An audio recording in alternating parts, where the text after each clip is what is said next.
So I often hear from parents that at times their children experience challenges when they're going to the dentist, or maybe if they need a haircut, or other medical procedures that may be tricky for them, going to the doctor even. My name is Nancy Marchese. I'm a board-certified doctoral level behavior analyst and a clinical psychologist. My goal is to help 2 million children with autism and their families by transforming their lives, and I can't wait to help you too.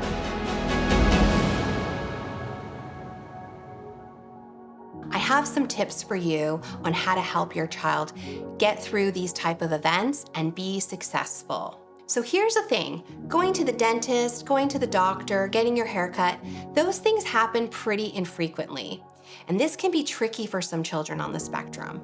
If you wait until, let's say, every 3 to 6 months to practice going to the dentist, then your child may have a hard time with it just for lack of practice, let alone, yes, absolutely, with some of these places, things may be uncomfortable, like going to the dentist or going to the doctor. Even for some kids, when they get their hair cut, that can be uncomfortable too. So my tip for you is this: don't wait to practice. Create opportunities in between those visits, in between the dentist visits, in between the doctor visits, in between getting your child's haircut. How do you do this?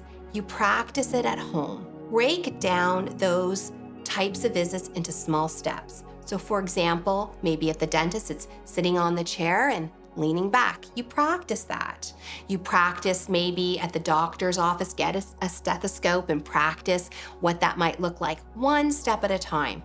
And every time your child is successful at that step, you want to deliver the reinforcement. You want to have the party, so that you practice it multiple times, small steps, and then you have the party. Another example, getting haircut.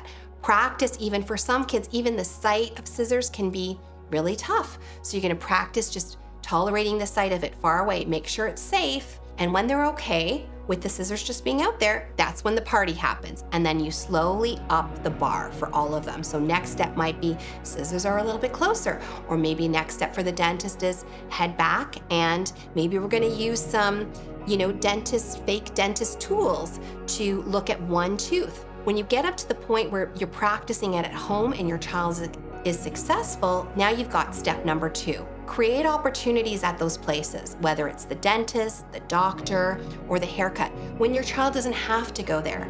I've worked with countless professionals, hairdressers, dentists, doctors, who are more than happy to have children with autism come to their offices, come to their salon, even if they're not coming for the visit, to practice it.